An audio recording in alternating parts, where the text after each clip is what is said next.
घाट के किनारे एक साधु अपना डेरा डाले हुए था। वह वहीं बैठा रहता था और एकाएक चिल्ला उठता था, जो चाहोगे सो पाओगे। कई लोग उस रास्ते से गुजरते थे। उसे ऐसा चिल्लाते देख लोग उसे पागल समझते थे। कई लोग उस पर हंसते तो कई लोग उसका मजाक बनाते। फिर एक दिन एक युवक उसी रास्ते से गुजरा। वो बेरोजगार था। उस साधु की आवाज उस युवक के कानों में पड़ी।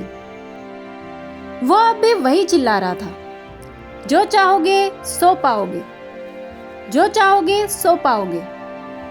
यह सुनकर युवक साधु के पास पहुंच गया और उससे पूछा कि क्या सच में जो मैं चाहूंगा वो मुझे मिल जाएगा?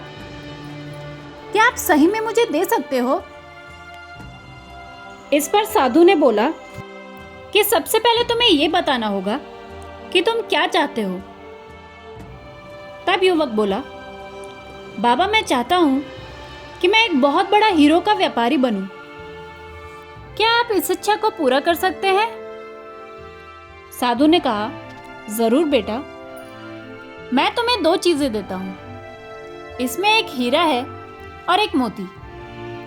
इससे तुम जितने चाहे हीरे मोती बना सकते हो।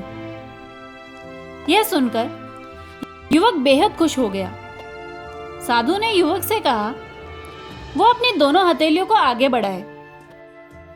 जैसे साधु ने कहा वैसे ही युवक ने किया।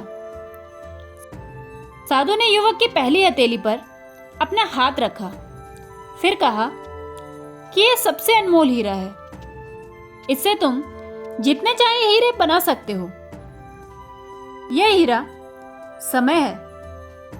इसे मुट्ठी में जकड़ कर रखना। इसे कभी भी हाथ से निकलने मत देना। फिर साधु ने युवक की दूसरी हथेली पर मोती रखा और कहा कि अगर किसी भी काम में समय लग रहा हो तो इस मोती को धारण कर लेना। यह मोती धैर्य है। इससे जो तुम चाहो वो हासिल कर पाओगे।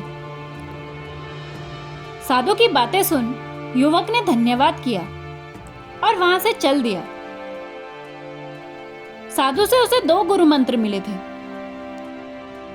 उसने सोच लिया था कि वह समय नहीं गवाएगा और धैर्य से काम लेगा।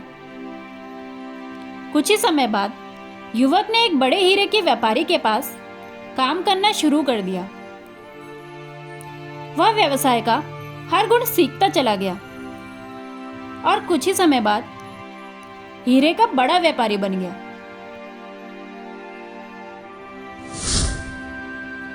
दोस्तों, इस कहानी से हमें यह सीख मिलती है कि अगर आप कोई लक्ष्य प्राप्त करना चाहते हैं तो आपको समय और धैर्य दोनों की आवश्यकता होती है। बिना समय व्यर्थ किए अपने लक्ष्य की ओर बढ़े।